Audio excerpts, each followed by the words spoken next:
ئازیزان دووبارە سڵاوتان لەبێت وەکو پێشناوبڕەکە ئاماژەم پێکرد تەوەری ستۆدیۆمانەبێت و تەوەری ستۆدیۆم ئێوارەیە باس لە کتێبێکەکەین بەڵام ئەم کتێبیان جیاوازە چونکە بۆ مناڵان نووسراوە کە ئەویش کتێبی 21 تیشکی خۆری کوردستان چیرۆکی شاعیرانی کلاسیکی کورد کە زنجیری دووەمی کتێبەکەیە و ئەم کتێبە باز لە شاعیرانی کورد دەکات کە بۆ مناڵان نووسراوە و بۆ ئاشنابوونیان بە خەباتی ڕۆشنبیری و ئەدەبی هەروەها فەرهەنگی باو و باپیرانمان جا بۆ ئەمە بەسە و گفتوگۆکردنیش لەسەر ئەم کتێبە کە نووسەری کتێبەکەم ئێوارەیە میوانی کورسات مەگەزینە کە ئەویش مامۆستا پەیام ئیبراهیمە کە بەڕێزیان نووسەر و هەروەها چیرۆک نووسن. مامۆستا بەخێرێ بۆ ستۆدیۆی کورسات مەگەزین. زۆر سپاس بۆ ئێوە، سپاس بۆ کورسات بۆ بایەختانتان بە ئەدەبی مناڵان دەستان خۆش. زۆر سپاس بۆ تۆش. مامۆستا جا باسێک لە 21 تیشکی خۆری کوردستان بکەین کە ئەم چیرۆکە باسێک لە شاعیرانی کووردە. چۆن بۆ ئەم بیرۆکەیەتان بۆ هات کە گرنگی بە مناڵان بیان لە هەمووی مهمتر کە زۆر بەکەمی هەیە کە بۆ نمونە باسێک لەوە بکرێت ئەم شاعیرانە یاخود سەرکردەکان کە بەرگی یەکەمی کتێبەکەیە کە زنجیرەی یەکەمی کتێبەکەیە بۆ مناڵان بجێڵدرێت و شارەزای ئەم نووسەرانە بن. بەڵێ دەست خۆش، سپاس بۆ کورسات و سپاس بۆ بەرنامەکەی بەڕێزە. بیرۆکەی 21 تیشکی خۆری کوردستان و کەسایەتیەکانی کورد و سەرکردەکانی کورد لەوە هات کە منداڵانی کورد زۆر بێ بەشن لە ئەم جۆرە چیرۆکە مێژویانە. چیرۆکی گەلێک هەن کە چیرۆکی پەروەردەی و بابەتەکانی ترن، بەڵام من بە دیقەتدانم لە ئەدەبیاتی کوردی بۆ منداڵان زۆر کەم بوون ئەو چیرۆکانەی کە بۆ منداڵان ئەنووسران لەسەر مێژووی کورد و لەسەر کەسایەتیەکانی کورد. زنجیرەی یەکەمی کتێبی 21 تیشکی خۆری کوردستان تایبەت بوو بە سەرکردەکانی کورد 21 سەرکردەی کورد. زنجیرەی دووهەمی تایبەتم کردووە و تازە چاپکراوە بە شاعیرانی کلاسیکی کورد. خۆ دەزانی کە ئەم جۆرە چیرۆکانە تەنها لە با بڵێن لە قوتابخانەکاندا لە خوێندنگەکاندا دەخوێندرێ، ئەویش بە شێوازێکی با بڵێن وشک و بێزارکەر و تاقیکردنەوەی تایە واکە کە هەمومان لە ڕابردووە چیرۆکمان با بڵێن بابەتەکانی قوتابخانەمان لەسەر شاعیرەکان خوێندووە، لەسەر سەرکردەکان خوێندووە، بەڵام لەوەجە هیچی وا لە زاکیرەمانیان لە ذهنیەتمانە نەما بێتەوانێ. من هاتم لە ڕێگەی ئەم چیرۆکانەوە کە فانتازیا و واقعی مێژووی سەرکردەکانی کورد و شاعیرانی کلاسیکی کوردم تێکەڵ بە خەیاڵ کردووە هەتاوەکو مناڵ هەم چێژی لێ ببینی هەم لە بیرەوەریە بمێنێتەوە. هەڵبەتە هەر بۆ مناڵ قۆناغبەندی یعنی قۆناغی لەسرە لە 9 ساڵەوانێ بۆ 18 ساڵ، بەڵێ یعنی تقریبا بۆ لاو و بۆ هەرزەکار. کەواتە ئەم جارانەکو مامۆستایەک پرسیارە لە یەکەم تاکو چەندە گرنگە کە منداڵان هەر لە تەمەنێکی بچووکەوە شارەزاییان هەبێت سەبارەت بە نووسەرانی کورد، شاعیرانی کورد، سەرکردەکانی کورد کە بەتایبەتتر لە خوێندنگەکانەوە فێر بکرێن. بە دڵنیاییەوە زۆر گرنگە کە ئێمە هەر لە باخچەی ساوایانەوە مناڵانی خۆمان، باخچەکانی مناڵانی خۆمان ئاشنا بکەین بە کەسایەتیەکانی کورد. یعنی ئەگەر بێ دیقەت بێ مناڵانی کورد یا خود هەر خۆشمان گەورەکان لەواچی زۆربەی سەرکردەکانی وڵاتانی تر یان با بڵێن معجب بین بە کەسایەتیەکانی تری غێری کورد، ئەی بۆ کەسایەتیەکانی خۆمان نەناسین. ئەمە لە مناڵیەوە بێ ئیشی لەسەر بکرێ. ئەمە جۆرێکە لە شوناسی ئێمە شاعیرانی کلاسیکی کورد، ئەو هەموو بابەتە جوانە و هەموو ئەفسانە جوانە، ئەو هەموو شعرە جوانە یان هەیە بۆ ئێمە بۆچی هەر تەنها لە قوتابخانەکانە بە ناچاری بخوێنرێ. ئەبێ بێت ئەم بابەتانە بکرێ بە چیرۆک لە باخچەکانی مناڵانەوە، بکرێ بە دراما، بکرێ بە ئەنیمیشن. سەرکردەکانی ئێمە لەم ڕێگەیەوە بتوانین ئاشنایان کەی بە مناڵانی کورد، چونکە میلەتی کورد باوەڕم پێ بکات ئێمە خۆمان ئەوەی کە لاوچە بابەتەکانی خۆمان بەکەم بگرین یان کەسایەتیەکانی خۆمان ئەگینە خاوەنی چەندین با بڵێن شاعیری بەتوانە لە ڕابردووە، سەرکردەی بەتوانە کە خەباتیان کردووە، کە با بڵێن ژیانی خۆیان داناوە، کە با بڵێن لە کاتی خۆیان بردووە بۆ ئەوەی کە بابەتێک پێشکەشی ئێمە بکەین، با ئێمە بین نرخاندنیان بۆ بکەین لە ڕێگەی ئەم چیرۆکانەوە. ئەم چیرۆکانە بابەتگەلێکن کە چونکە خەیاڵی تایە و جۆرێک لە سمبولم بەکارهێناوە بۆ ئەوەی کە لە ڕێگەی ئەم سمبولە ڕۆحیانەوە مناڵەکان چێژی لێ ببینن یا خود لاوەکان چێژی لێ ببینێت تاوکو زیاتر لە زاکیرانە بمێنێتەوە. پێشنیارێکی وا کرا هەتاوکو لە با بڵێن بخرێتە پرۆگرامەکانی خوێندنەوە، هەرچەندە چەندین با بڵێن چەند چیرۆکێکی ترم هەر لە پرۆگرامەکانی خوێندنە دانراوە لە بازنەیەک و لە بنەڕەتیە بە هیوام کە ئەو چیرۆکانی تر چاو لەوە مەکەن کە من بۆ خۆم ینی ئەوە پێشنیارەکەم بەڵام زۆر ئامانجمە کە سەرکردەکانی ئێمە و شاعیرانی کلاسیکی ئێمە و بەگشتی کەسایەتیەکانی ئێمە لە ڕێگەی کورچە چیرۆکی چێژبەخشەوە بۆ مناڵان بگاتە دەست مناڵان. واتە لە خوێندنگەکەی کە تۆ لەوێ مامۆستایت لەوێ وەکو دەرسێک بە خوێندکارەکانە وترێتەوە یانیش چۆن؟ نەخێر بخرێتە سیستەمی پرۆگرامی خوێندنەوە ئەوە کاری وەزارەتەکە بە لیژنە ئەکرێەوە بە پێی پێویستی بابەتەکان ئەکرێ هەرچەندە کە ئێستا ئەو بابەتانە دانراون یعنی جۆرێک لە بابەتی نووسەرانی کورد خۆشبەختانەکە بە ناوی خۆیانەوە چیرۆک دانراوە لە پرۆگرامەکانی خوێندنە بە هیوام کە گرنگی بە بابەتە نەتەوەیەکان بدرێەوە بە کەسایەتەکانی خۆمان بدرێ لە پرۆگرامەکانی خوێندنە لە باشەکانی مناڵان بێگومان وەکو خۆش ئاماژە و پێکرد ئێمە نووسەر و شاعری زۆر باشمان هەیە کە لە ژیانانە ماون بەڵام هێشتا شارەکانیان یاخود کارە جوانەکانیان هەر ئەیڵێنەوە ئەی خوێنینەوە هێشتا هەر ئەڵێن ئەوانەی کۆن باشترینن باشە ئێوە چۆن توانیتان 20 کەسایەتی جیا بکەنەوە لەو هەموو باشەیە کارێکی گران نەبوو کە بتوان 21 کەس جیا بکەنەوە لە نێو ئەم هەموو کەسایەتی باشەیە 21 کەسایەتی هەڵبەتە بە دڵنیاییەوە کە کەسایەتی تریشمان هەیە هەم لە ناو سەرکردەکان هەمیش لە ناو با بڵێن شاعیرانی کلاسیکی کوردە بۆ شاعیرەکان لەسەر چی بنەمایەکە و کەسایەتی لەسەر قۆناغبەندی بە پێی قۆناغبەندی شاعیرانی کلاسیکی کورد بە پێی قۆناغبەندی با بڵێن کۆنترینیان ئەوەم هەڵبژاردۆ بەڵام ئامانجی من زیاتر کە ئەڵێم 21 تیشک زیاتر ئەها وەکو ئەوەی کە ئاڵای کوردستان 21 تیشکە بۆ ئەوەی ئەمە هەم لە زاکیری مناڵ بمێنێتەوە هەمیش ژمارە تۆزێ لە لای مناڵ ئەمێنێتەوانێ ئەگینا بە ئەم کتێبە زنجیرە کتێبە ئەتوانم لە ئایندەیە بۆ نمونە هەم سەرکردەکانی تر هەم شاعیرانی تری خۆمان جێ بکەمەوە بە دڵنیاییەوە زیاتر لە 21 کەسایەتی ترمان هەیە لە ناو شاعیران و لە ناو سەرکردەکانی کووردا بەڵام بەپی زنجیرە کتێبەکەی من 21 کەسایەتیم هەڵبژاردووە. خوێندکارەکانە کتێبەکەیان بینیوە؟ بە دڵنیاییەوە کاردانەوەیان چی بە دڵنیاییەوە کە هەر خوێندکارێکم بۆ خۆی لە ئامادەی کورجنیە ساڵی پار کتێبی 21 تیشکی خۆری کوردستان شاعیرە سەرکردەکانی کوردی وەرگێڕا بۆ زمانی ئینگلیزی کە زۆر پێی خۆش بوو زۆر بەلایەوە جوان بوو پێشنیاری کردی مامۆستا ئەمەوێ وەریگەڕم بۆ زمانی ئینگلیزی وتم لەوە خۆشتر هەر نابێ چوانی شتێ من هاوکارتە بم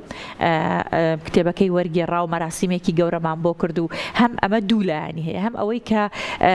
خوێندکارەکە هەست ئەکاکە کتێبێکی با بڵێن مامۆستایەکی خۆیەتی وەری گێڕاوە و هەم ئەوەی کە تواناکانی خۆی هەم ئەوەی شانازی ئەکا بە کەسایەتیەکانی سەرکردەی وڵاتەکەی خۆیەوە ئەمە بۆ من جێی دڵخۆشی بوو و هەر بێجگە لەوەش کە خوێندکارێکی ترم ڕۆمانێکمی هەر ئەوی وەرگێڕاوە بۆ سەر زمانی ئینگلیزی و ئێستاش داوام لێکە ئەڵێ ئەم کتێبەشت وەرئێگێڕم بۆ سەر زمانی ئینگلیزی و من بە خۆشحاڵی و هاوکاریانەکەم. هەروژیت مامۆستا بەهوێ سەرکەوتن کەواتە کتێبی 21 تیشکی خۆری کوردستان کە لەباری شاعیرانی کوردەوەیە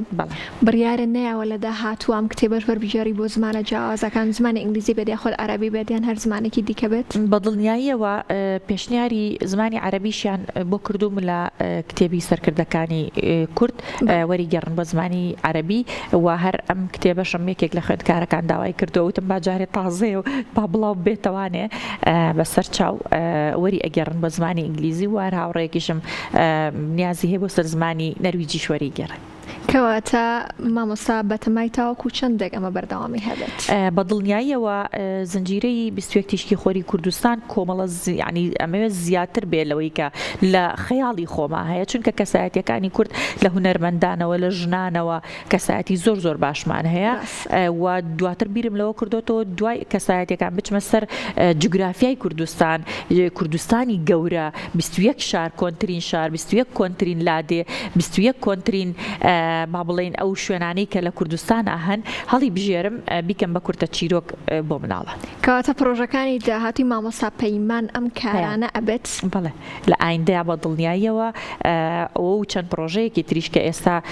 کتێبی تەنزم ئامادەیە و چاپی ماوە تەواو بووە ئەویش کە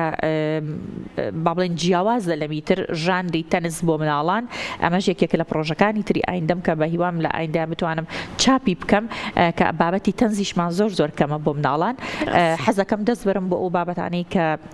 کەمن لەناو با بڵێن کۆمەڵگەی خۆمانە بۆ مناڵان. مامۆستا پێیان مناڵانی هەڵبژاردە بۆ ئەوی بەرهەمەکانی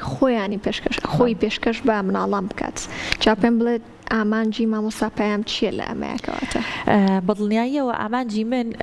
لە هەڵبژاردننی بابەت بۆ مناڵانە یاخود نووسین بۆ مناڵانە ئەوەیە کە یەکەم زۆر خۆم ینی کەسێکی ئەوم کە مناڵم زۆر خۆشەوێ و دواتر ئیشکردن بۆ مناڵ هەستەکەم تایبەتبەندی منە ینی ئەڵێ من بۆ ئەم ئیشە خوڵقاوم ئەمێ ئەوە بکەم و زائیدەن ئەوەی کە مناڵانی کورد زۆر بێبەشن با بڵێن لە چاو وڵاتانی تری جیهانە لە بابەتی خۆماڵی چیرۆکی خۆماڵی با بڵێن هۆنراوەی خۆماڵی بۆ ئەدەبی ینی ئەدەبیاتی مناڵان چونکە لە هەر لە دنیاشە نووسری ئەدەبی مناڵان کەمن و لە کوردستانیشە ڕێژەیان کەمەوە بە تایبەتیش نووسری ژنمان کەمە بۆیە من پێم خۆشە کە ئەم بۆشاییە پڕ بکەمەوانەیە چی بە نووسینی کتێب بێت چی بە چالاکی بێت چی بە بەرنامە بێ بۆ مناڵان کە ئەمانە خۆشبەختانە توانیومە کە لە ڕابردووە و ئێستاش بەردەوامی پێ بدەم. کەواتە مامۆستا پێیان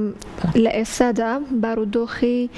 پەروەردەی مناڵان با بڵێن ئەدەبی مناڵان لە ئێستادا لە چیایە و ئایا هیچ گیر و گرفتێک هەیە بۆ ئەو بوارەیە خودنا؟ بەدڵنیاییەوە گیر و گرفتمان هەیە و بارودۆخی ئەدەبیاتی مناڵان لە چاو ڕابردووە کە لە دوای با بڵێن ڕاپەڕینەوە گەشەی بەخۆیەوە بینیوە و بەرەو باشتر ڕۆشتووە بەڵام هێشتا لە ئاستی با بڵێن چاوەڕوانیەکانی ئێمەیان نییە وەکو نووسەر و گرفتیشمان زۆرە لەبەرەوەی کە گرنگی نادرێ بە خودی مناڵ خودی مناڵ گرنگی پێ نادرێ لەوێشەوە گرنگی نادرێ بە ئیشی مناڵ و من وەکو نووسەرێکی ئەدەبی مناڵان کێشەمان زۆرە لەبەرەوەی کە دیزاینەری تایبەت بە مناڵمان نییە شێوە کارێکە